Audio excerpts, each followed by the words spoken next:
नमस्कार दोस्तों। चलिए स्टार्ट करते हैं आज की स्टॉक मार्केट की मेजर न्यूज़ अपडेट, जो कि डायरेक्टली और इनडायरेक्टली कहीं ना कहीं काफ़ी ज़्यादा इंपॉर्टेंट रोल प्ले करती है इंडियन स्टॉक मार्केट इंडेक्स और इसकी लिस्टेड कंपनीज के पॉजिटिव या नेगेटिव मोमेंटम में।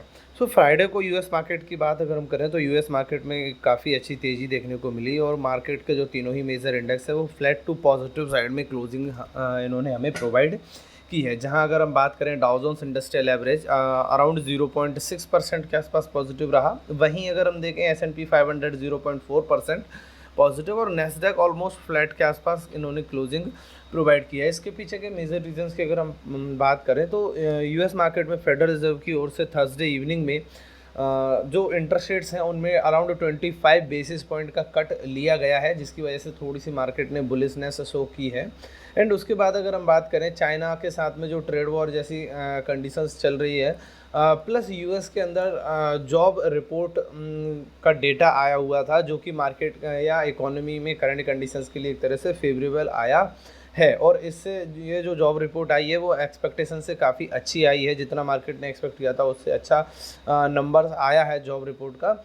एक तरह से यूएस इकोनॉमी के अंदर जो एनालिस्ट हैं उनको इस तरह इंस्टीट्यूशंस हैं उनको ये अजम्पशंस लग रहा है कि शायद इकोनॉमी की जो सॉफ्ट लैंडिंग हो सकती है और चांसेस हैं कि यूएस इकोनॉमी रिसेशन में नहीं जाएगी। इस तरह के जो जब एक्सपेक्टेशंस ग्रो हुए मार्केट में तो यूएस इकोनॉमी यूएस मार्केट थोड़ा सा पॉजिटिव साइड में इन्होंने कल के डेट में क्लोजिंग हमें प्रोवाइड की है। अब अगर हम मूव करते हैं नेक्स्ट यूरोपियन मार्केट के ऊपर, तो यूरोपियन मार्केट में फ्राइडे में एक तेज़ गिरावट वाला माहौल हमें देखने को मिला। जहां अगर हम बात करें ब्रिटेन का FTSE अराउंड 0.9%, फ्रांस का CAC 1.1% और जर्मनी का डेक्स 0.77% के आसपास नेगेटिव क्लोजिंग इन्होंने प्रोवाइड की है। इसके पीछे के रीजंस अगर हम फाइंड आउट करें तो यूरोप के अंदर जो पॉलिटिकल अनसर्टेनिटी थोड़ी सी ग्रो हुई है यूरोप की लार्जेस्ट इकोनॉमी जर्मनी के अंदर, तो उसने कहीं ना कहीं जर्मनी एज वेल एज पूरी यूरोपियन इकोनॉमी के अंदर थोड़ी सी अनस्टेबिलिटी प्रोवाइड की है। क्योंकि जर्मनी जो है करंट कंडीशंस में यूरोप की द लार्जेस्ट इकोनॉमी है और अगर वहाँ पे पॉलिटिकल अनसर्टेनिटी आती है तो वो कहीं ना कहीं जर्मनी की इकोनॉमी को तो हैम्पर करेगा ही, प्लस यूरोप की अनदर कंट्रीज़ की इकोनॉमी को भी हैम्पर करेगा। और इसी वजह से अगर हम देखें यूरोप के तीनों ही मेजर इंडेक्स में हमें एक नेगेटिव क्लोजिंग देखने को मिली है। नेक्स्ट अगर हम मूव करें क्रूड ऑयल की प्राइजेस के ऊपर, क्रूड ऑयल के प्रोडक्शन में जिस तरह से यूएस के अंदर जो हैरिकेन आया हुआ था उसकी वजह से प्रोडक्शंस जो है कट हुए थे, कई प्रोडक्शन साइट पर वर्किंग जो है एक तरह से पूरी तरह से स्टॉप हो चुका था। एंड अब अगर हम देखें वो जो हरिकेन आया हुआ था उसके असर अब यूएस की जो ऑयल प्रोडक्शन साइट्स है वहाँ पर कम हो रहे हैं और चांसेस हैं कि दोबारा जल्दी ही क्रूड ऑयल की जो प्रोडक्शन है यूएस के अंदर वो रिज्यूम या एज नॉर्मल हो जाएगी। और इसकी वजह से देखें तो क्रूड ऑयल की सप्लाई जो है वो बढ़ सकती है और सप्लाई अगर बढ़ेगी तो इसी की वजह से क्रूड ऑयल के प्राइसेस लगभग फ्राइडे को 2% के आसपास नेगेटिव साइड में क्लोजिंग यहाँ से हमें देखने को मिली है। नेक्स्ट अगर हम मूव करें इंडियन इकोनॉमी के ऊपर, यूएस की एक मेजर इन्वेस्टमेंट बैंकिंग या रिसर्च रेटिंग एजेंसी है मूडीज़, और इनकी ओर से कल की डेट में एक रिपोर्ट पब्लिश की गई जहां पे ये एक्सपेक्टेशंस लगा रहे हैं कि ट्रंप गवर्नमेंट के आने की वजह से इंडिया और यूएस और आसियान इन रीजन्स में जो ट्रेडिंग एक्टिविटी है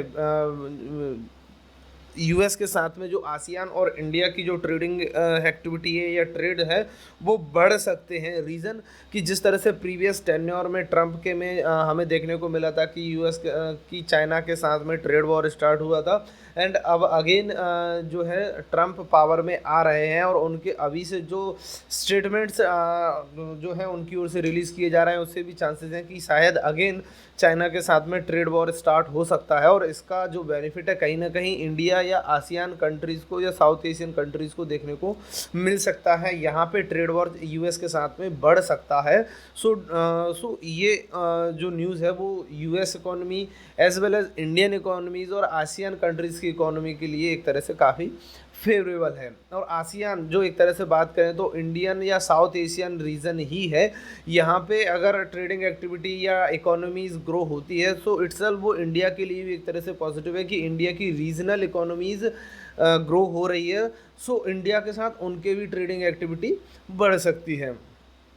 नेक्स्ट अगर मूव करें इंडिया करें फॉरेक्स रिजर्व के डेटा की ओर सो रिजर्व बैंक ऑफ इंडिया की ओर से 9 नवंबर सैटरडे को ये डेटा रिलीज़ किया गया था। 1 नवंबर को क्लोज हुए वीक के अकॉर्डिंग अगर हम देखें तो अगेन इंडिया का जो फॉरेक्स रिजर्व है वो लगभग 2.6 बिलियन डॉलर की इसमें हमें गिरावट देखने को मिली है, और जो अपडेटेड डेटा है वो 682 बिलियन डॉलर पर आया है। All time high data, all time high number 701.8 billion dollar का नंबर टच करने के बाद में कंसिक्यूटिवली 3 to 4 वीक्स से यहाँ पे हमें काफ़ी गिरावट देखने को मिल रही है। और इसके पीछे के रीज़न अगर हम फाइंड आउट करें तो डॉलर की जो स्ट्रांगनेस है फॉरेक्स मार्केट में, करेंसी मार्केट में डॉलर जो है स्ट्रांग हो रहा है ट्रंप के आने की वजह से भी। सो उसकी वजह से जो इंडियन रुपीज़ या इंडियन करेंसी है वो वीक हो रही है, और रिजर्व बैंक ऑफ इंडिया को जो करेंसी को स्टेबल करने के लिए भी, स्टेबलाइज रखने के लिए भी वहाँ पे जो है फॉरेक्स रिजर्व को खर्च करना पड़ रहा है। सो इसकी वजह से अगर हम देखें सो इंडियन फॉरेक्स रिजर्व के ऊपर काफ़ी ज़्यादा नेगेटिव असर पड़ रहा है, और ये एक तरह से अगर हम देखें तो इंडिया के लिए नेगेटिव न्यूज़ है कि इंडिया का फॉरेक्स रिजर्व धीरे धीरे डिक्लाइन होता जा रहा है। नेक्स्ट मूव करें अगर हम सो वो आ रहे हैं नेक्स्ट न्यूज़ आ रही है इन्फ्लेशन के डेटा को लेकर। Reserve bank of India Indian economy के अंदर जो यूरोपियन रेटिंग एजेंसी या रिसर्च फर्म है यूबीआई, इनकी ओर से कल की डेट में एक नंबर रिलीज़ किया गया था 10 नवंबर को, जहां पे इन्होंने इन्फ्लेशन का नंबर जो है अपनी रिपोर्ट प्रोवाइड की है इन्फ्लेशन के नंबर्स के ऊपर। और इनका कहना है कि अक्टूबर मंथ के अंदर इंडियन इकोनॉमी में जो इन्फ्लेशन का नंबर है वो 6% के नंबर को भी ब्रीच कर सकता है। सो अगर हम देखें तो ये काफ़ी ज़्यादा कंसर्निंग सिचुएशन है और एक तरह से नेगेटिव न्यूज़ है इंडियन इकोनॉमी के पर्सपेक्टिव से। Reason reserve bank of India की ओर से जो इन्फ्लेशन का नंबर है वो रेंज जो रखी गई है वो 4% है, और प्लस माइनस 2% की रेंज इसमें रखी जाती है। तो अपर लेवल पे 6% और लोअर लेवल पे 2% की रेंज इसमें जो है वो मैनेजेबल है रिजर्व बैंक ऑफ इंडिया के स्टेटमेंट्स के अकॉर्डिंग। एंड यूबीआई की जो रिपोर्ट आ रही है वो आ रही है लगभग ये नंबर 6% को भी ब्रीच कर सकता है। तो वो कहीं ना कहीं हमारी इकोनॉमी के लिए एक तरह से नेगेटिव है, और आरबीआई के लिए भी एक कंसर्निंग सिचुएशन है कि उनको मैनेज करने में काफ़ी प्रॉब्लम हो सकती है। सेम रिपोर्ट मनी कंट्रोल के इकोनॉमिस्ट की ओर से भी आया है। इनका भी मानना है कि इंडियन इकोनॉमी के अंदर जो इन्फ्लेशन का नंबर है अक्टूबर मंथ के अंदर वो लगभग 14 मंथ्स के हाईएस्ट लेवल पर 5.9% के इनके एक्सपेक्टेशंस है। सो ऑलमोस्ट वो दोनों ही सेम ही है, एंड आरबीआई के लिए एक कंसर्निंग सिचुएशन है, इंडियन इकोनॉमी के लिए नेगेटिव न्यूज़ है। नेक्स्ट मूव अगर हम करें तो वो आ रही है आईफोन प्रोडक्शन या इलेक्ट्रॉनिक्स प्रोडक्शन को लेके।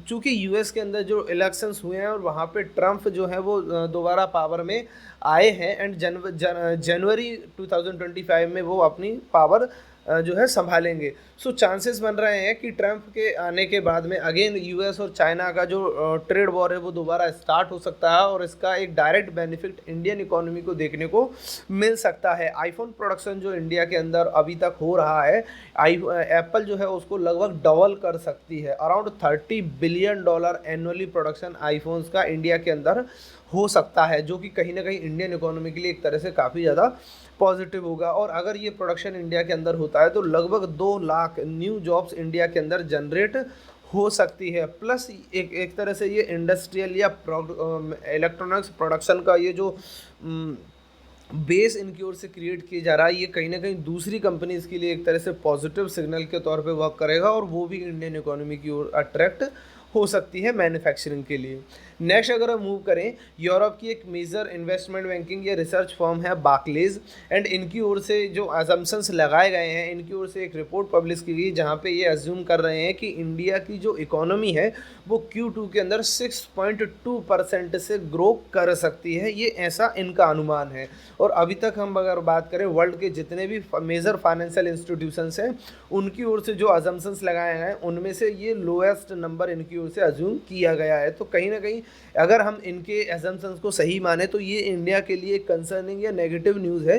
बट अगर हम वहीं पे बात करें Indian government, reserve bank of India, इसके बाद अगर हम बात करें world bank, Indian international monetary fund, IMF, S&P global and another जो रेटिंग एजेंसीज और मेजर इंस्टीट्यूशंस हैं, इनके जो एक्सपेक्टेशंस है वो लगभग 6.8 से 7.2% के बीच के भी है। सो देखना होगा कि इंडियन GDP का नंबर क्या आता है आने वाले टाइम में।